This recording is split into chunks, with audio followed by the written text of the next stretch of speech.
Hey everybody, I am here with Shanel Lindsay. She is the founder and CEO of Ardent Life Inc. I'm so excited to reconnect after MJ Biz Con, and thank you so much for being with us today. Thank you so much, Lisa. MJ Biz was amazing, and it's really great to catch up now and be able to talk some more. Yeah, I've heard about you for a long time, and I was really stoked to be able to meet you in person and see the things that you've invented, and we're absolutely going to get to those things. So you are an entrepreneur, an inventor, an attorney, and an advisor, which was a lot of amazing, incredible things, and you've been on a journey to get to these places. Before we get into what you're doing now, I'd love to talk about your background and how you got here. I was reading that your mom was a big influence on you. Can you share with us a little bit about your relationship with your mom and how her influence on you has infused itself into your current life? Absolutely. So, my mom, I would say, has been my biggest cheerleader from the beginning. Ever since I can remember, I've been looking up to her and being encouraged by her. So, my mom was, when I was younger, a real estate agent, and I would just say, scrappy and determined is the way that I would describe my mom.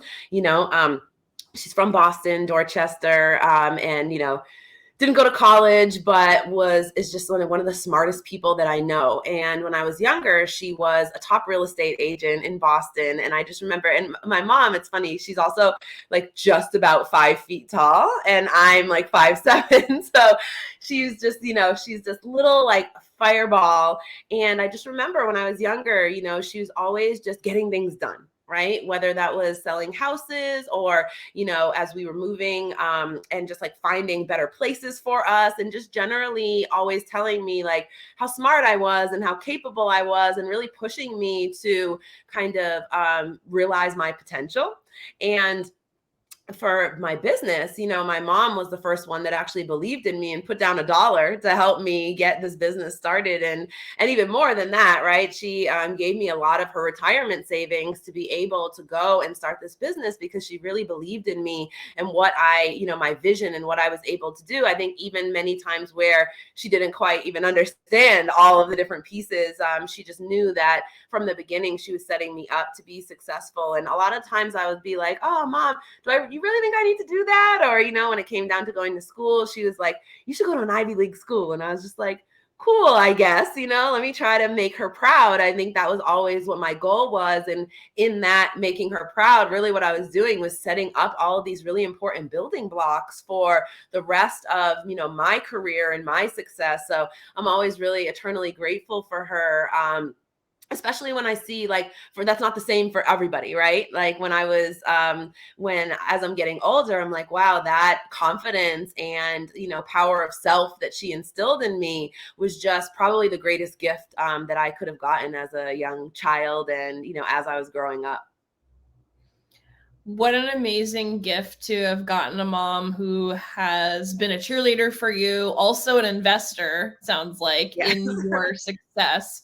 And it does take, I feel like, somebody behind the scenes to be like, you can do this. I think we need that in our lives, and how incredible that was your mom. Yeah, and it is hard. It is so hard out here, even with a like incredibly successful and profitable business. It's like impossible to raise money, and to get support, especially as a woman and a woman inventor. It just is like, the percentages are just so tiny when you think about how much of funding we get, how much, exposure we get. And so again, to just be able to go back and say, hey, we got to do it scrappy, that was definitely a lesson that she taught me too. It's like, if you are just diligent and continue to work hard at it and can weather the ups and the downs, and that's the hardest part. And I think that's where you're talking about like that support that you get of just feeling like, hey, there are folks that even if you fall, they're going to be there to say it's okay, just get up and keep rolling. That is often the difference between can you make it through to the next day or not. Yeah. And it does take a lot of grit to continue to have a vision and see it through to the other side, which is something that you did, with your vision for Ardent and Billow, which we're going to get to talking about, which is your newest invention. So, So you were working in business law before you came up with the idea for Ardent. What kind of cases were you working on, and how did that set the tone for exploring becoming an inventor? Or did it have an influence on feeling more comfortable and confident exploring that? Yeah, definitely. So my journey into the law was really interesting because I went to school. I went to University of Pennsylvania, and after my first year, I got pregnant with my son. And so I'm this kind of teenage mom at that time who's also in Ivy League. There's a lot of like, kind of like oxymorons, that kind of happened in my life, or just these strange, ironic moments, right? Where I'm kind of at the cusp of going one way or a different way. And so I finished college and I thought, okay, well, what am I going to do next? And I was an anthropology major in college. And I thought, okay, do I want to be a curator at a museum? Like, what do I want to do? But I really love studying, anthropology and people, right? And cultures and why humans behave the way they behave. And I thought, okay, what am I going to do after this? I thought, you know what? Law school seems interesting, right? I didn't know exactly what I wanted to do, but I felt that the skill set of becoming a lawyer, right? And that ability to go through this really hard process, get this designation, and I feel like I could do something with that, right? And so that's really how I went into law school. And I think it's important for people to know that it's like you don't have to have a vision right from the beginning, right? You may, even for me with Ardent, it took until I was 33 years old to figure out that this was even a viable pathway for me. But I think that going and getting a skill set that can be helpful for you in the future, that was really what I was thinking about on the legal side. And so when I first started out, I was doing business litigation, and I've always liked to read, to write. I can argue pretty well, I thought, so let me be a litigator and kind of help people solve their problems. And I was working for companies like Sears and Pepsi and doing things like employment discrimination and also just business disputes over properties and other things like that. And I think it helped me prepare because I was writing all the time. I was reading and I was writing all the time. In the law firm that I was at, Sugarman Rogers, Barshak and Cohen, they were a mid-sized firm, and I was the baby of the firm. I was the youngest attorney there, and I got a lot of mentorship there, and a lot of they were very precise in the way that they approached the law, meaning they had a very high standard for writing. And I remember, man, sometimes I'd be in in my room, in my office thinking, I haven't left this office in a week and I've just been writing this brief. And although it seemed like a drudge then, it definitely prepared me for being able to write my own patents, right? And be able to kind of dig in really deep and learn an area of the law and then apply that area of the law. And so I would say that becoming a lawyer was probably the greatest skill set that I could get to then move into the world of cannabis. Just because on the advocacy side, there was so much, reading and writing that we needed to do to be able to kind of convince Massachusetts to legalize cannabis. And then even after that, kind of moving into these different pieces, like the designation of, hey, this is an attorney, this is somebody who understands and knows the law. I think that really put me in a position to have a voice. And so I think that certainly those first years of practicing law, even I look back and I was like, man, I was really paying my dues at that point. I was gaining a skill set that I don't think I ever would have been able to get under my belt somewhere else. It sounds like an amazing way to have set the tone for what you realized and knew that you could do because you were doing it every day, and that you could apply that skill to another really incredible place, which I'm excited to talk about how the cannabis stuff finally getting there. So we've had the base of your mom was an influence. She supported you. She was an investor in you eventually with your products, and that baseline of having that law skills and those relationship skills as well, right? Because it's a lot about understanding people, listening to people, and then discerning what's right and wrong, and then kind of going for that. So I heard that you originally had created Ardent, which is your first product, because you were looking for an alternative to pharmaceuticals to treat pain and inflammation caused by an ovarian cyst that you had. Can you share with us about the moment you realized you could turn this particular pain into something more powerful? Yeah, so I had been smoking cannabis before my son was born. And it was something that really, again, helped me when I was in college, helped me when I was in law school, like focus and other things like that. But it was really, I was just smoking as consuming. And after my son was born and I got this ovarian cyst, it was very painful. And it was painful on kind of like a monthly cycle, right? Of when I was ovulating. I was having a ton of pain. And then obviously when I had my period as well, I was like, the worst. And I went to the doctor and they went and they prescribed me these really, really, really high doses of Tylenol. And they said, okay, cool. This is what you're going to take forever now. And I went home and I started doing some research and I was like, I think this might damage my liver. This is a ton of Tylenol. And it was, and again, many, many years later, just about 5 years ago, this like blockbuster report came out from the Journal of American Medicine and saying that Tylenol was the leading cause in 1 out of every 3 liver failures. Wow. In the US, because again, the way that, the world works is that you don't get a warning. I mean, there's a small warning on the bottle of Tylenol, but what you don't realize is if you just take twice the amount of the recommended dose, you're starting to damage your liver. And people just, you're right, eat them like Tic Tacs because it seems safe, right? Like we're not really given the right information about what are the things that can really harm us.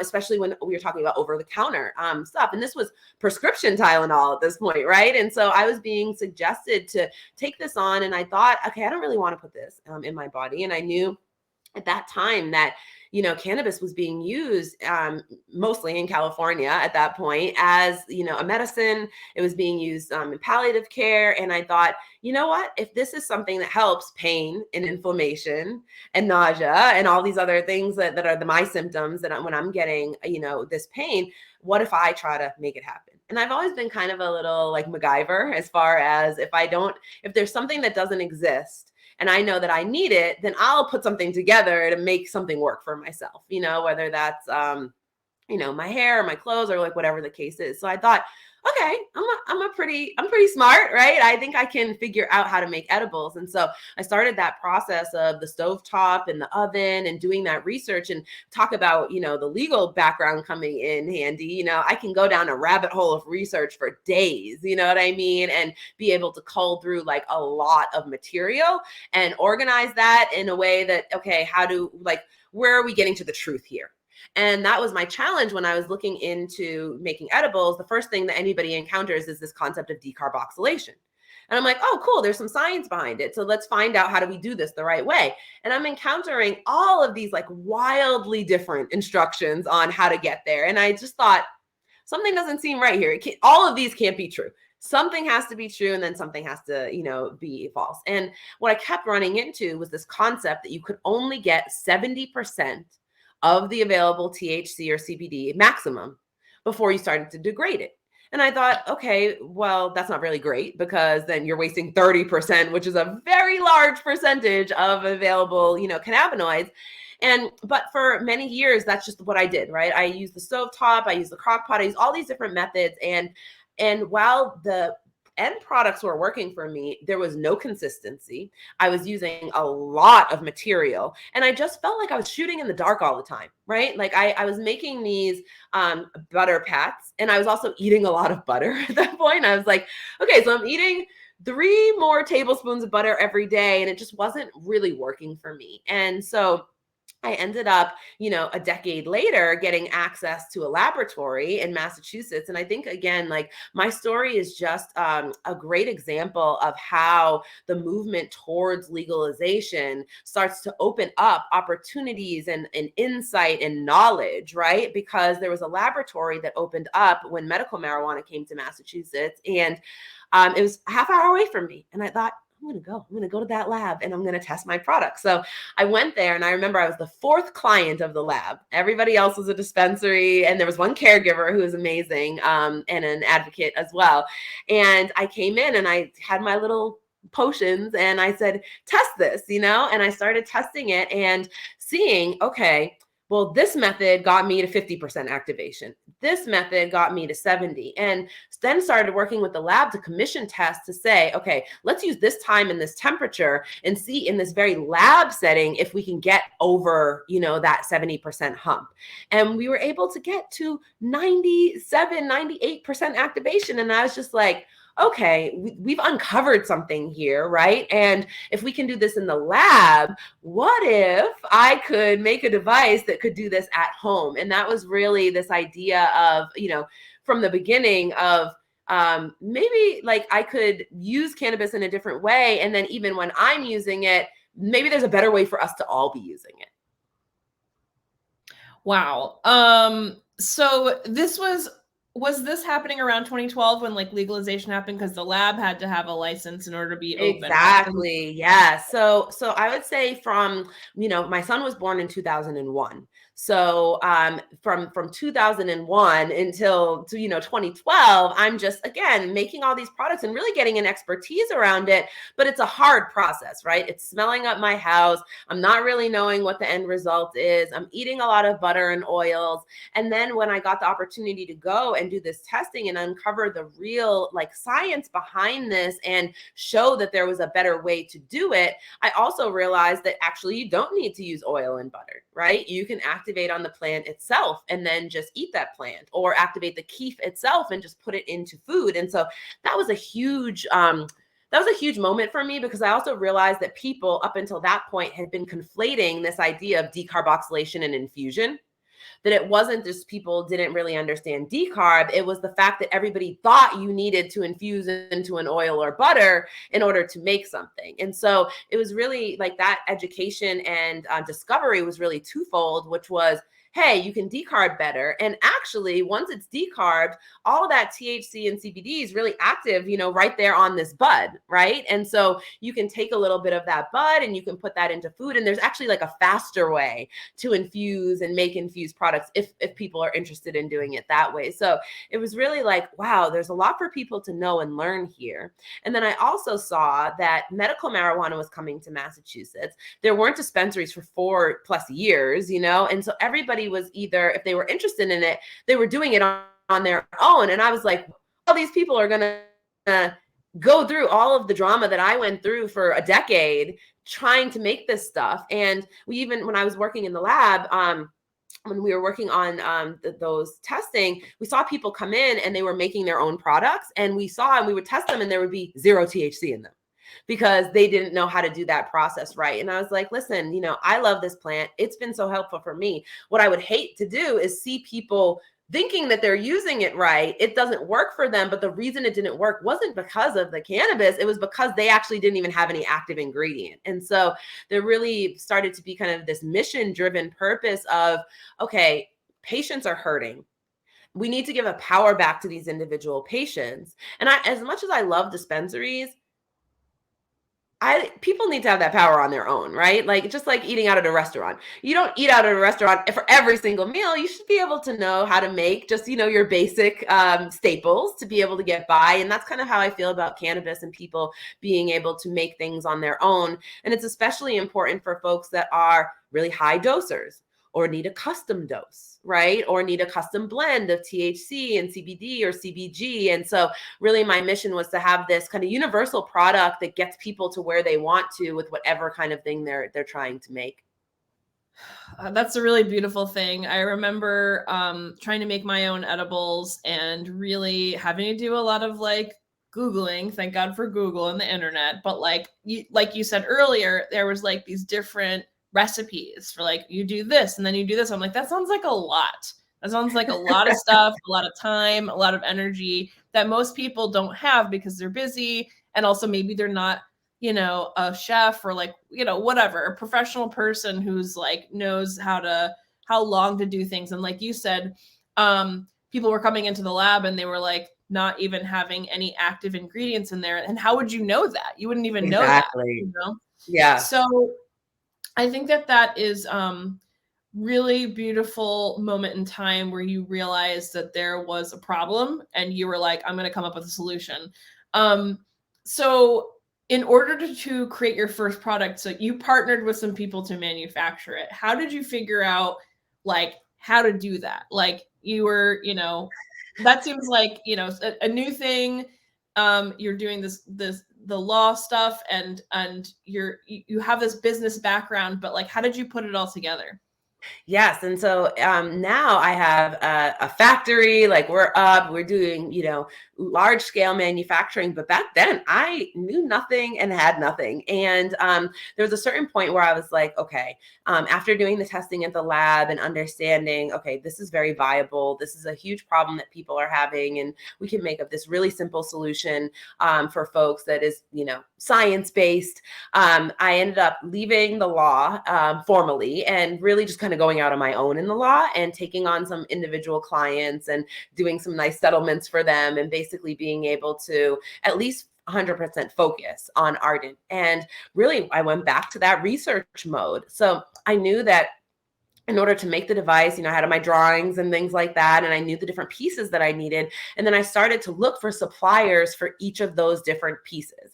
So it really was kind of this like Frankenstein exercise of having all these different pieces come together, which then I hand soldered and burned my hands horribly, learning that. But first,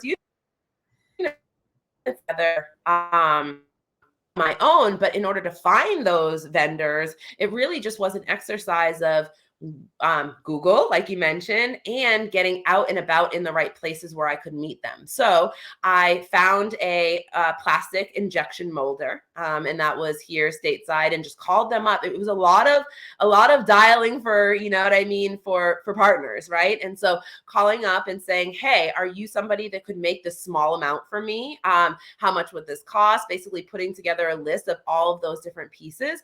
I really use this amazing service called Odesk back then, but it's called Upwork right now. And I was able to find different folks like electrical engineers to write out and deal with my circuit board, and other folks, really just putting this patchwork team together that was very affordable for me at the time, because again, I didn't have much money at all, really being scrappy. And then I also found these trade shows. So there were these biomedical trade shows, and one was actually coming to Boston in like the next 2 months. And so I went to that trade show, and just like we were at the Cannabis, there is a trade show for every single industry out there, right? Where people come together and show products. And so I remember I was looking for the heater for the original Nova, and I knew I needed this flat heater. And I went there, and I walk in the trade show floor, and what do you know? I find this group that is an expert in these flat heaters. So really just going and finding and collaborating on these different pieces to bring that together, and honestly prayed like hell that when all those pieces came together that they worked. And of course there was something wrong with the circuit board. It was like the wrong way, and we had to go and fix that. But really it was an amazing journey of being able to just think and break down. And it was a long process, right? Like it took me about 1.5 years, which isn't long in development time, but just in the idea of you really got to stick at it. And it's not all built in a day, but each brick is laid every day. And then eventually you have, this structure that works. And at the same time, really kind of building up the community around who's having these challenges and issues. And so we have this product, and then we also have folks that are excited about it coming to market. Wow. Piecing it together through Upwork, basically, which is like, I've pieced website puzzle pieces and app pieces together. So it's like really incredible that like you were able to figure out what you needed, find those things, and like make it all work. That is really, really incredible. So you had mentioned before we hopped on that you had something cooking in the oven. Yes, I can go grab that. Yeah, yes, let's go do it. Okay, I'll be right back. Okay. Cooking in the little Ardent oven is where she's going to show us. And I saw these things in person. They're so cool. There's a couple different sizes. And maybe Shanel will share with us a little bit about the sizes, but there's like a big one, there's like a mini one, and they're really easy to travel with and to move around and to store. We're also going to get to talking about the Billow, which is right behind her in just a few minutes, her newest invention. But I am so excited to just, learn how these things are born. I think it's really important that we are able to tap into our skills and our networks in order to figure out how we can create things. And you can create anything and you can do anything you want to do. You just have to focus. And I'm Okay, here we back. are. Yes. So this is the FX. So this is actually our third device. The first was our original Nova, which retired earlier this year. And then we came out with the FX, and now we replaced the Nova with the new mini device. And they all have the same functionality, meaning they're based on the same patented technology. And really what it is a my orientation right here. There is a heater that wraps all the way around this entire cavity. So unlike an oven or a toaster oven where you have like just the heater on the bottom or the top, really what we're doing is we're having this like complete heating that's very even all around. And then there's a sensor on that heater. And then there's also a sensor embedded at the bottom of the device. And that really is where the magic happens of being able to have these heating cycles that are incredibly precise, not just heating the outside, but making sure that inside is getting to the exact right temperature as well. And so there's a base that goes along with this. This is the device, and then it sits on the base here, and you plug it in, and there are 4 different settings here for a decarb of THC and CBG, and then decarb of CBD. And then there's an infusion setting, and then there's a bake setting as well, because really not only is it a decarb and infuser, but it really is an all-in-one kitchen device. And so you can bake and cook inside. You can heat up your leftovers. You can bake little snacks. And my goal there was really to have a solution for people where they didn't have to use their kitchen if they didn't want to, because there are many people either with shared kitchens where they like just can't use cannabis in the kitchen, or they're just otherwise concerned about it, or you just might be in a place where you don't have a kitchen. So even if you're in a hotel room or you're just sitting at your desk, my favorite thing is to be working and making edibles right there, at my desk. But the idea was to have a solution that is a complete from beginning to end, from the moment that you put your keef or your concentrate or your flower in here to the moment that you pull out. And I made us some cheesy breakfast biscuits this morning. So you pull out your little snacks. And really what I made this with was some keef. So I decarbed some keef earlier this week, and I keep it in a little jar. And then every time I'm making my edibles, I just take a little bit of that decarbed keef and put it in the batter, and then put it right back in the device. And I'm able to cook up all number of little snacks. And this is still hot, but let me get my little biscuit off of here.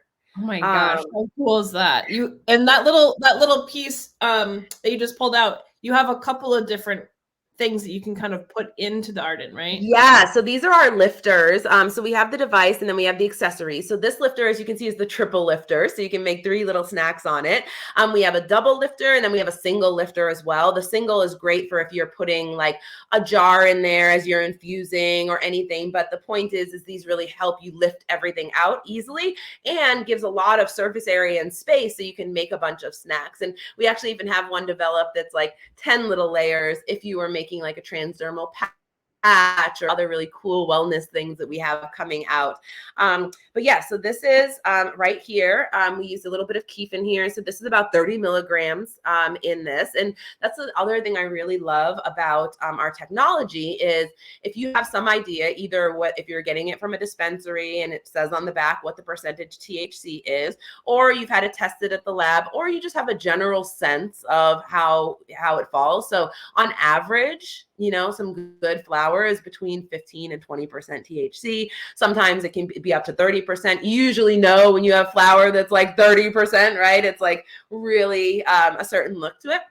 But when it comes out, you can do a calculation to know how many milligrams are in every gram. And that was something that was so important to me back in the day when I first started Ardent, and in fact, the first article I ever wrote was, accurate dosing is the key to mainstream acceptance of cannabis, because what we were hearing in Massachusetts especially was, well, this can't be medicine because you can't know how many milligrams or is in it. And it's like, no, you actually really can. You can dial in and know what you're treating yourself with and what your dose is and other things like that. So that was something we were really proud to bring to people, which is a really methodical way of activating so that they actually would know what's in it when it comes out.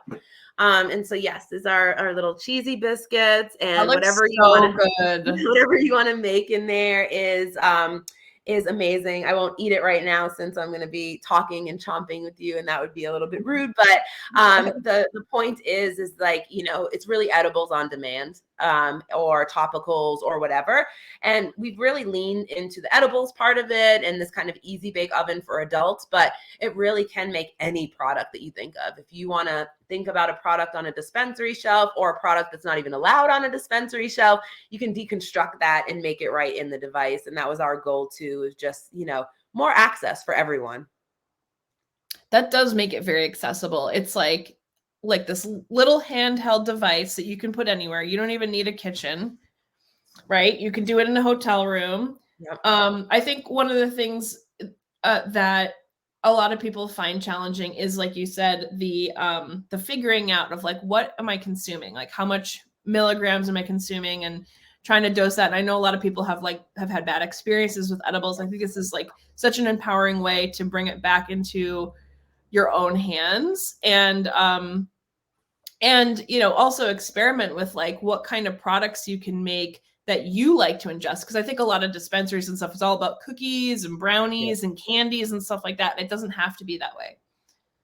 Yeah, and that's a huge thing. People, they want not just healthier options, but just options, right? And again, going back to my own experience, when I was first making edibles, I was making butter, and I was using that butter in oatmeal. And I was like, why am I eating 3 extra bowls of oatmeal a day? And for me, the ability to take some keef, put it on my salad, or take the oil, mix it, and make a salad dressing. You know what I mean? For many people, that's like, oh, wow, you can do that. And it's like, yes, you can actually infuse anything, like anything you think of. And that's why I love keef as well, because when you decarb keef and it comes out, it really is just like a sprinkle of spice, right, that you're putting on there. And because it's more concentrated, you really need only a tiny bit. And I think that's one thing that's really exciting too, is this new world of concentrates, right? Like concentrates becoming a dominant player in the cannabis space, whether that's especially the new like rosins and really like, solventless. And being able to activate rosin in here and make super potent edibles that taste amazing, that only need a tiny little bit of, your activated product. I think that's something that we've seen people really, really excited about in these last couple of years. I was just reading last night that there's this thing called the T-check. Have you seen this? Yes. I have. So T-check's interesting. I love the concept, and I love the concept of like at-home testing. My goal and my hope is that somebody is going to make an at-home tester that is an actual kind of like actual reads the cannabinoids. T-check, I love the concept when it is a light spectrometry. So the way that T-check works is it compares the light profile of the cannabis to a light profile of similar cannabis. So we found that it can be challenging on the accuracy sometimes because it's not actually testing the plant itself. It's using light profiles that are similar. And with cannabis, it can sometimes be tricky that way.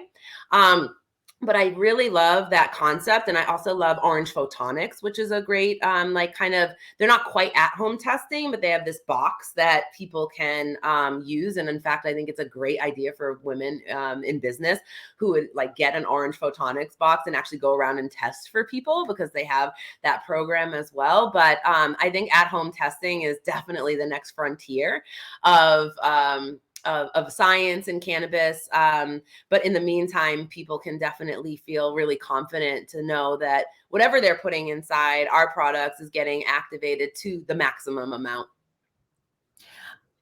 I think I just met the Orange Photonics people at an infused tasting at MJ Biz Con. So I was kind of like putting all these things together.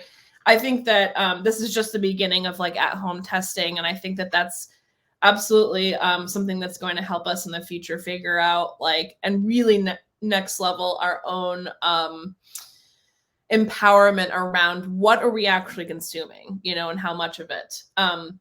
So whether it's safe or not, right? With pesticides and other things too, because you can look at a nug and it looks wonderful, but how was it grown? And, you know, how was that treated? And I think that people are starting to be much more aware. It's very much like the farm to table movement. Like, where is your plant coming from?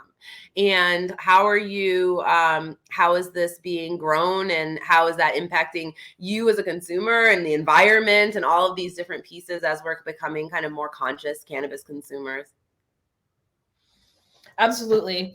I think this is a great transition to your newest invention, which is right behind Yay. you. So yes, I know we're finally going to talk about it. I know everyone's been waiting for this and curious about it. And I know that you're just starting to talk about it. You're just starting to get it out there. And at MJ, you had this like really beautiful display, and I got a chance to see what this is. So can you show us like what is the Billow and like how does it work? Yes, and I am very happy to say that this is my first Billow video interview. I think actually maybe we did one quick little podcast at MJ Biz, but I'm really excited to be, you know, early in this journey and showing folks because just like with Ardent, you know, Billow was born out of my own challenges and frustrations, you know, with my own consumption and being able to have the freedom to smoke. And so, as I mentioned, I've been the blunt doctor, the joint roller for 25 years now. And as much as I love to make edibles and topicals, I, at the same time, really love to consume by smoking. And the challenge around that is the smell. Right. It always has been, whether it was at the dorms at Penn and, you know, facing the wrath of my roommates in the RA because I was, you know, a smoker, or just, you know, as my son was growing up and thinking, hey, I really want to be a parent that is conscientious and making sure that I have a nice, clean environment, and just generally, whether it's relationships and someone smokes and the other one doesn't, and, you know, those challenges there, and really culminating about 2 years ago when I was living in this fantastic apartment above a Italian restaurant. And my landlord, he was fantastic, and he rented to me knowing who I was in the industry, which, you know, it can be concerning sometimes for some folks of thinking, oh, you're in the cannabis space, but he was like a real cheerleader for, you know, everything that I was doing. However, I started to get text messages saying, hey, Shanel, it smells like weed down here in the restaurant. And so, and as you know, smoke, it travels. It doesn't just stink up here. It stinks up literally everywhere that it can, you know, migrate it does, and very quickly. And so, I was thousands of dollars deep into these air filters, and I had my fan in the window, basically all of the different methods that we stoners use in right, order the thing you blow through. What was like exactly the old school, like, you know, toilet paper rolls, which we use, and now they have like inventions where they're like fancier versions of it, but still, it still smells. And I'm living in Boston at the time, right? It is freezing. So if you're talking about even you're cracking the window a little bit, it's uncomfortable, right? And at the same time, with all that in play, I'm still getting the text messages saying it smells down here. And so I was actually at a very low moment at that point. I was sitting, and I remember it was a Saturday night, and I'm sitting, as I always am, doing Ardent work, you know, on my lap desk, in bed, smoking a joint. And I think, am I going to have to move from here? Like, what is going to happen? Because I didn't have a balcony of any other options. And I thought, I'm this cannabis executive and I can't sit and smoke a joint in peace while I'm doing my work. And I'm looking at my joint burning, and I'm looking at the fan going outside, and I'm looking at all of these things, and I'm just thinking, and all of a sudden it kind of hit me, and I was like, wait a minute, like if I just encapsulated the joint And then it was able to smoke out of it. And then the stuff that I was blowing out was getting pulled back and filtered in. And so it went from being like really frustrated to just like, honestly, the most excited I've ever been. I love consuming cannabis. And at the moment that I knew that I could do something and create something where I'd be able to do that freely, I mean, I was just ecstatic. It went from feeling low, the lowest of low, to, oh my goodness, I like really, and even at that moment I thought, wow, necessity is the mother of invention, you know, because you are sitting there just thinking like it should just be different than this. And so I started on that journey of developing Billow, and this has been a 2-year journey to develop the product, go through a bunch of prototypes. And again, I just did it the exact same way that I did with Ardent. Thankfully, I have a factory now, so that prototyping was easier. But even in the first stages, it still is me going out to Target and Walmart and Michael's and buying all of the different little pieces and really thinking about how I want it to look and work, and then sending those prototypes over to my partners and us working on that back and forth. But really this concept of being able to have a place, and mine is quite dirty because I smoke a lot of joints. But you can see in here, like all of the joints, carcasses there after I smoke, because I just kind of pull them out and throw them in there. And you can see the joint is, I'm sorry. You can see the joint right here. Sorry, it's difficult, the orientation backwards. Okay. No, it's good. No, yeah, I see. I can tell. I can see what's going on there. So you got the joint in there. It's in this little hole. Yep, exactly. And you can see that this comes in and out here for you to load that joint. And it also allows you to rotate it and turn it while it's in there burning. As we know, sometimes you need to turn it to make sure it's burning evenly. So as I was developing it, I say that the sanctity of the joint is paramount there, to just make sure it's burning smoothly the entire time. So the joint is trapped in here. You are inhaling through this tube. So you're getting all of that, and I'll separate it so you can see. So the joint smoke is coming through here as you're inhaling, and we put it all into a mask so that it really is this closed loop system. So none of that smoke is getting out into the air. So basically the joint is lit here, and there's a little hole so you can light it here without any of the smoke going out. And then you're inhaling and you're getting all of that full consumption experience, because for me, I've never been really able to transition from smoking to vaping. That has been a challenge because I really like that, you know, the actual consumption. So you're getting all of that very powerful smoke that's coming in that you want. And then as you exhale, there's a suction that pulls that smoke back in, and all of that, both the really stinky side smoke that's coming off that joint and the smoke that you're exhaling is all going through a filter. And I'll pull this out so you can see. But it's this very heavy duty carbon HEPA filter that's trapping the smoke and trapping the smell so that you are able to very discreetly smoke a joint. And here's our hefty little filter here. And you can hear that carbon inside there. And so you can see here where it's darker here and a little bit lighter on the back side. And this will hold about 200 smokes of joints, and you'll see when it's time to change it, you can see it's starting to creep up a little bit in there, but it will be completely dark there, and then you'll change it and swap out that filter. And when I was designing it, I also added a scent pack area up here. So not only are you taking the smell out, but you're actually adding a good smell back into the room.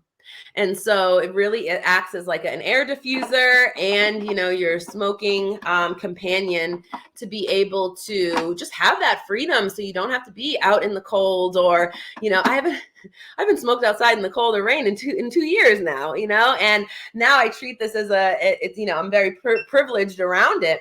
But when it comes down to being able to just have that freedom, and you know, for me, what I started to see, you know, being involved in cannabis legalization and advocacy, is there starts to be this backlash, right? After everybody, you know, legalizes, the folks that were supportive of it, sometimes they're like, oh, I didn't know it was going to smell like weed all the time now, though. And so I think that there's a really important mission that I have here to kind of bring peace and harmony between the smokers and the non-smokers, that it doesn't have to, no one has to sacrifice. Like, we as smokers don't have to be inconvenienced of going outside or anything. And then the people who don't smoke, they don't have to be inconvenienced with the smoke. And in the past, that's always been, it's been a, butting heads on that. And actually, we can all come together around the fact that we have our own personal freedom of choice of whether we want to smoke or not.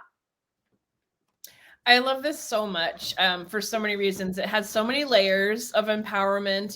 Like, you don't have to go outside when it's cold. You don't have to stink up your apartment or your house. You can be a mom and consuming cannabis and, not have that smell or that smoke, or be like blowing it out the bathroom window, which I know a lot of moms out there do when they're trying to hide their consumption. And it not only is not stinky, it ends up being something that smells really good, which is really really unique. Yes. And I think that thing about, like, listen, I've been that mom who's like smoking and trying to make sure her hair doesn't smell and her fingers don't smell because we're going into this meeting or whatever. And it's just like, there's nothing worse than smoking and being paranoid while you're doing it, right? It kind of defeats the purpose of the relaxation and the enjoyment there. And that's one thing I'm really excited to bring back, is just that peace of mind when it comes down to the smoking, that whatever the situation is, that it's not going to cause a problem between, whoever else is in the house, or expose you to, judgment. And I think that that's one of the things that, we've had enough. We've had enough of the judgment around us and our community and what we do. And I'm really thinking that as we're moving into kind of this new modern age of smoking, where legalization is, everywhere, and there needs to be a way for us to be able to enjoy our activities without feeling like we're bothering other people or that we're being inconvenienced ourselves. That makes so much sense. So I have a couple questions about its functionality and like the little pieces you have there. So in the part where you put the joint in, can you put like a blunt in there too? Like, how big or small does it go? Yeah, so this, I'm going to separate it here for you to see. So this is the area, and it's large enough for a joint, it's large enough for a blunt. And we also have a little attachment where if you don't have a filter in there, it pokes out, and then you can just put it in there. And because this is modular and comes out, we also have attachments for a pipe, for a one hitter. So really being able to meet people wherever they smoke. I'm a heavy joint smoker, and so we wanted to make sure it was perfect for joints. But yes, you can kind of fit a number of different things in here based on that adjustable size. Oh, that's interesting. So it's not just about joints too. If you have like your favorite one hitter or a bowl or something, you are also, and you don't have a joint, because a lot of people just buy straight up flour, you can use that as well. Exactly. And that's I'm really excited about this as a lifestyle brand too, because I understand that people, some folks are into glass. And so we have like a bubbler attachment that we have planned as well. But the idea around this first unit is that it is so modular. So you can change out, for example, like the mouthpiece. And we have many very cool mouthpieces planned for this. And oftentimes, like for me, for example, I will separate these two and I'll kind of toke off of here and then I'll blow into the mouthpiece. And so really just understanding, and even this pops off of the machine too. So we can really retrofit and have a lot of different pieces. And so even this initial unit will be able to grow with people as we kind of launch these different pieces for all the different ways that people like to smoke. And it can be a social occasion as well, because we have splitters for this so that like more than one person could smoke at once. And so the applicability of this to the home, and also like the social consumption lounge and the hotel and Airbnb, we're really excited about all the different places that people will be seeing Billow. That's incredible. So how do you light it? Like, so you got your joint, and how do you light it without the smell part? Yes. So let me grab my lighter, and I thought I had one right here. But so right here, there is a hole in the front. and you stick the lighter right through here. So we have a little short lighter, and I was packing up some of our orders yesterday. So let me see. I might have to go and. Is it right Oh, here? it comes with a lighter. Yes, so it comes with a Okay. lighter, and it's just these. So you stick the joint in here, and I can actually fire up so we can have a little live demo here. Here, let me just get my last little piece. Sorry, I was doing a demo yesterday. I just want to make sure I have everything. Is that like a And little there's design on the cup piece? Oh yeah, so we went down to Venice and got it tagged by somebody doing graffiti down there. But I think the concept is that again, it's very modular, just as far as being able to replace this. And for our first folks that are having this, we're actually going to be having a contest to decorate the Billow. And the idea is, what does the freedom to smoke mean to you? And so for me, just having, you'll see me with all types of different versions of this, but this was our first kind of celebrating LA and the Venice lifestyle of graffiti out there. So what I do is turn the unit on, and right here, there are 3 different settings for the unit, low, medium, and high. And that's really just depending on how high you want the, how much you want the suction to flow. And so this is the high setting. I'm gonna go back to the initial setting, and I'm gonna usually I'm on the first setting or the medium setting.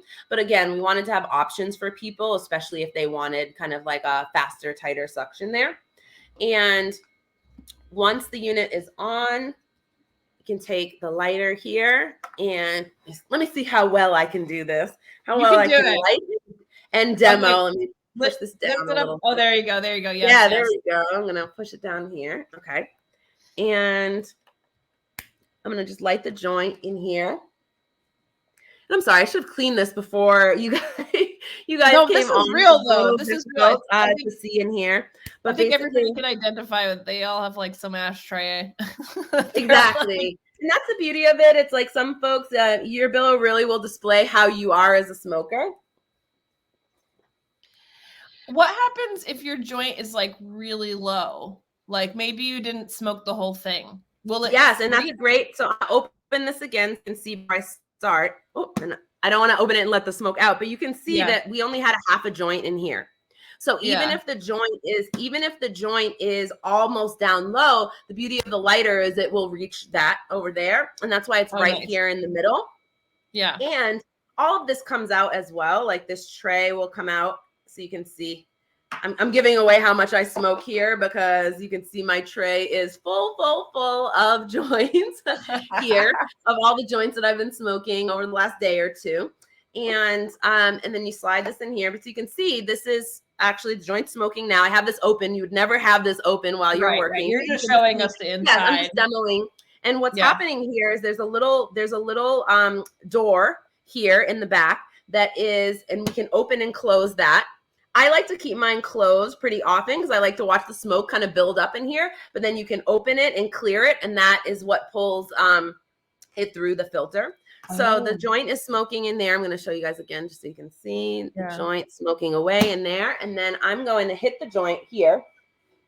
But you see, as soon as I'm up here hitting it, there's no smoke that's coming out of the machine at all. All of that stinky side smoke, instead of going up into the air, is actually just being pulled through this filter. It's going through this back end here, and it's also pushing and pumping a good smell out into the room. So I have the freedom to, and I think I have the lavender scent in right now. So if you were here, you'd be smelling a lavender scent rather than any of the smoke from the joint. And so, like I mentioned, just being able to inhale through here. And as I exhale, it's getting pulled back through that filter as well. So I'm able to just sit and smoke here. And if somebody was right next to me, they would not be impacted by this smoke at all. But I'm still getting these monster joint hits and enjoying my flavors without having to say, okay, step outside in the, believe it or not, it's raining in LA today. So being outside in the rain, or back home in Boston in the absolute freezing cold or blizzard. Instead, we're just here comfortably sitting and smoking on the couch. So does the smoke doesn't come out at all from where you are pulling from? Like, yeah, so you need to pull from here.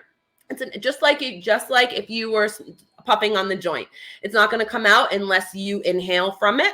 And then as you're exhaling, it is pulling in here. So you can see, let me just demonstrate here. This is the inhale through this piece here. And then as you're exhaling, this is what's suctioning back in there. That is so cool. And the good smelling scent packets, are those things that you can buy on your website, like different like scent packets? Exactly. And so we have some different scents like lavender. We have a flower like geranium scent as well. And then we're going to be working with the community of like, what do you want your sesh to smell like?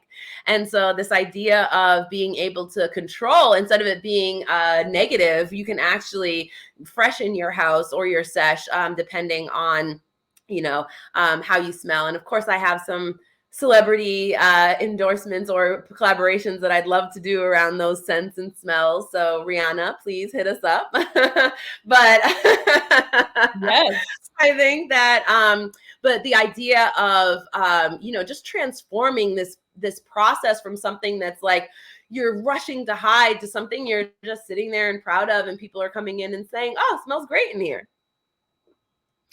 Yeah, that's like that never happens. Like there's nothing out there like this. I mean, this is such a unique product and solves several problems, like going outside and smoking, keeping the scent like contained in this container system, so that you don't bother the people who, your downstairs neighbors or your partner or, your children or anything like that. And you get to have the freedom instead of feeling bad or like, oh, I don't know if my hair is going to smell because, but you want to consume. So this is like a freedom machine.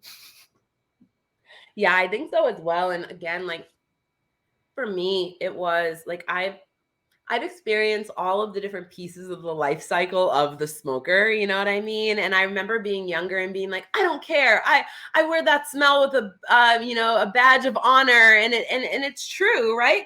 But especially as I'm getting older, I'm just like, you know what? I just don't want to smell like weed all the time. I love this, but I also want to smell fresh, and I don't necessarily always want to lead with that, smell. And it can, in that situation, like I was saying with the restaurant downstairs, like I'm impacting someone else's business, right? I didn't want to be in that position of the thing that I do to enjoy myself and live my life is somehow becoming a negative for everyone around me. And so I think that for many, many people, this is a huge pain point in their life, right? And it's the difference between, arguments or getting in trouble or losing their job or losing their housing. And that's something too, I'm a big proponent on the equity side of the industry. And for me, it's very unfair that some people are allowed to smoke and then other people are not, right? Like folks that are living in public housing, you just can't smoke. And then people will say, oh, we'll use edibles or other things like that. And it's like, well, why shouldn't they have equal access as well? So I kind of think of Billow as the great equalizer as well, because it gives those people, certain people, whether it is, public housing or whether it is a really strict, apartment building or relationship or your job or whatever the case is, being able to still have those people have access. It's very similar to what we were doing with Ardent, just as far as just giving that power back to that person to be able to live the life the way that they want to. I was reading that you have traveled to a lot of places and you've brought this to a lot of places. How do you travel with this thing? You just kind of like throw it in a bag, or does it have its own? So we will be having a whole line of lifestyle products around it, including a bag and including, I have this amazing little cart that I have my Billow on, and I like roll it from the living room into the bedroom, and I'm smoking my joints at night in bed. But the way to travel with it is very, very simple right now. You take the filter out, and the filter goes in your checked luggage. And then the unit itself either can go unchecked, or I just use it as a carry-on. So I just have a little bag, I put it in, and it slides right under the seat in front of me. And you can actually take the filter through on your carry-on as well. But because it has the carbon in there, it does often just have an extra check at security. But we've gotten it through every single security, and it just travels really nicely with us. Of course, clean it before you start traveling with it, because you want to just make sure you're being safe at all times. But it travels really, really well. And of course, there's nothing worse than being on a vacation there to relax and then seeing that the entire property is non-smoking. And that's starting to happen more and more. I talked about the backlash earlier, is that you're starting to see places where you can't even smoke on the balcony, right? Like it's a completely just smoke-free property, even for the outside areas. And I think that, folks that are there to enjoy whatever their travel is, they shouldn't have to be kind of huddled outside the front of the hotel, or worse, getting a $500 fine for, just going and smoking in the room. And for those who don't know, like what you can travel with, you can travel, as far as I understand and know, like with pieces. Obviously it's not a good idea to travel with cannabis, although I know people do it all the time because they're not really looking for that anymore. That's not what I'm suggesting, but having the consumption pieces like this is a consumption piece. This is like, it's like a very big bowl. But like, of course, cleaning it is a really good idea. But they can't stop you from bringing this piece. And I'm curious, like, what would you say if you brought this through security and they were like, what is this? What would you tell them?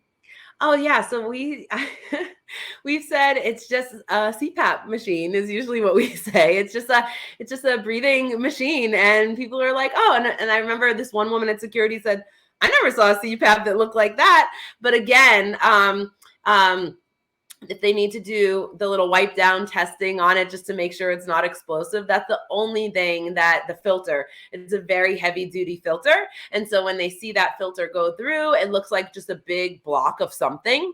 And so that was the one time that we were stopped with it. And then they just, put the explosive test on it. Obviously it's not explosives. And then they were like, hey, you're on your way. So I would just say, be careful if your filter if your filter has a ton of resin in it. Again, like you saw how resiny my device is from all the joints that I've smoked. So I would definitely clean this out really well before I traveled with it, just to make sure that, no issues or challenges. But in all of the times that we've ever traveled, we've only been stopped one time, and that was just for that extra security check, like I often get on other things in my luggage.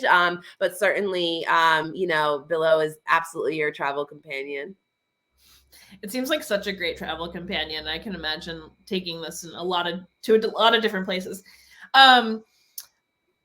So does it come with a cleaning kit or something? Because there seems like a lot of places in there that if you're gonna clean it before traveling, that you'd want to like clean out, of course, the ashtray and stuff. But like, how do you clean it?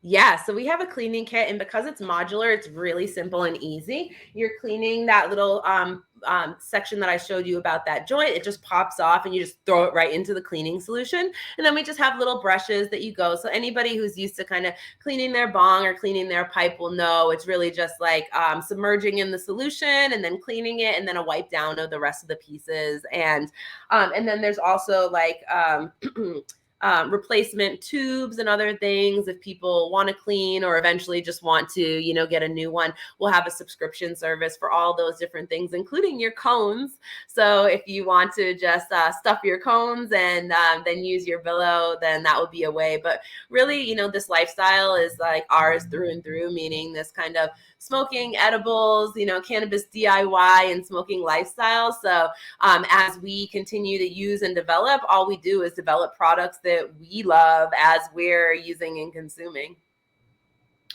How cool. I didn't realize that, the bill, and it makes a lot of sense. And like all of this is a lifestyle brand. It's like, it's a part of your life. It's not just, as a cannabis consumer, it's not the only thing that matters to us. We do a lot of other things in our lives, like we're entrepreneurs, we're running businesses, we're running households, running families, and have a lot of other interests. And so like bringing it all together and making it a part of your life is such a really cool thing that you're bringing to the table here. I'm like so stoked about this. Like I guess we can finish with this last question here. How do you hope Billow changes the landscape of consumption? Ooh, man. Yeah, so I have such a vision for Billow, and it's funny that you mentioned that lifestyle piece because, man, it is incredibly hard being in this industry, running a business, running a manufacturing business, a business where you're like actually creating tangible, like physical products and sending them to people and dealing with, all of the different pieces that come with that. And somebody asked me the other day, like, well, why do you do this? Because it's really, it sucks, right? Like just generally, it was another entrepreneur that was asking me, and I said, you know what? Because I'd be doing this anyway. Like if I wasn't running this business, I would still be finding a way to smoke inside without the smell. I'd still be making my different, edibles and topicals for this. And so when I think of kind of Billow and what it could do and how it could change things for people, it's just, just every person's individual experience with cannabis, I think, can be improved with this ability not to be smelling. And I think that, for different segments of people, like for parents, I think that it is going to be a complete game changer for those folks that are looking for a way to integrate, cannabis into their family life, right? Because we hear a lot of folks that are, and I was this way, you miss out on a lot, right? Because you're going outside and you're like, it's a 20-minute break while you go and do your thing. And there's lots of stuff that's happening that you're missing, in your life, right? And when I think about legalization moving across the country and then moving across the globe, right?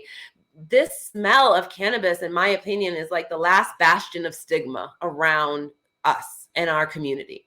I think that we've done such a great job of showing the medical value of this. I think we've done such a great job at showing the adult use, relaxation, wellness aspect of cannabis. But the one thing that we can't get over is that it really stinks, right? And so in my mind, with a solution that allows people to consume freely and as much as they want without having that one thing that always gives us away. And that also comes down to like the Billow's name, right? Like why Billow? And every time I was using cannabis, whether it was, you roll down the car windows and it's like that Cheech and Chong comes out of the sides, or whether you're in a room and you open the door, like that billow of smoke, right?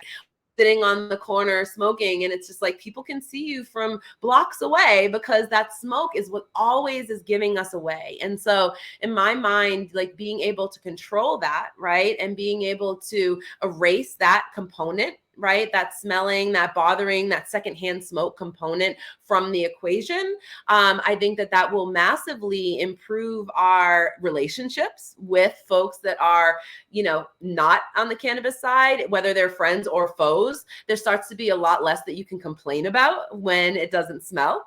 And I think it just really will allow, the cannabis and the power of the plant to shine, because we're not worried about, cutting through all that smoke, pun intended. That makes a lot of sense. It is one of the things that has not yet been resolved, and you are resolving with this product, with the Billow. But I hadn't really thought about it like that. Like there's so many other things that we have as a society, like began to normalize, and with every state that comes online, more of that work is being done, and it's going to take many, many years to really kind of neutralize all of the harm that's been done before legalization. But and I don't want to cause more harm as well, too, because what we're starting to see, and I've been watching this very closely, obviously, like seeing it in Massachusetts and other states, it's like legalization will come, and then right on the tail of legalization is no smoking in any apartments, all of these kind of things to control this newfound freedom. And then people, you hear it's like, okay, well, it's legal, but there's no place for me to smoke. or it's legal, but there's no place for me to, and and it's hurting both sides, right? Because the people that aren't part of our community, they don't want to smell it. And then the folks that are part or want to be a part of the community see that there are still these hurdles for, real participation in there. And so, excited about Billow's being able to be a solution for folks and kind of smooth out, those challenges for people. Well, thank you for being a pioneer in the consumption movement and for joining me today for this really, really incredible conversation. I'm so grateful to have had the opportunity to meet you in person and also see this thing in action and to share with our cannabis community like these two amazing, amazing products that you have created from scratch, from idea to actual physical products. Where can people buy the Billow and Ardent? Yeah, so Billow is at whatisbillow.com. So you can find out what Billow is all about. And then Ardent is ardentcannabis.com. So that's BILLOW, and Ardent is ARDENT cannabis. And you can check out all of our different products. And we have tons of recipes and education. And one of the things that we're really proud of is all of the testing results around Ardent specifically, and all of the different, proof that you can actually get more out of every single gram. And I'm so, so thankful to be having this conversation, Lisa, and for Sweet Jane for arranging for us to be able to talk about these really important things, because as a woman in this industry, it just warms my heart to be able to know that more women are going to be able to have freedom as we continue to push forward, and that more women do need to enter this industry, and we do need to have a voice here, because in many ways we are the ones that set the trends when it comes to the home and society, right? And I think that it's really important for us to be able to access the power of this plant. Often we are the ones that are held up to the highest standards and face the most judgment and face the most criticism about us and our choices. And I know that that is something, for me over, these last 25 years I've experienced in so many different ways. So being able to touch and help women through that process, whether that is just making their lives easier or inspiring them to be a part of this movement and industry. And, I'm just so grateful to have the opportunity to be involved in that. You're doing an amazing job. Thank you so much for everything you're doing out there for the consumption movement and for women. Thank you for being with us. I really appreciate this conversation. Thank you.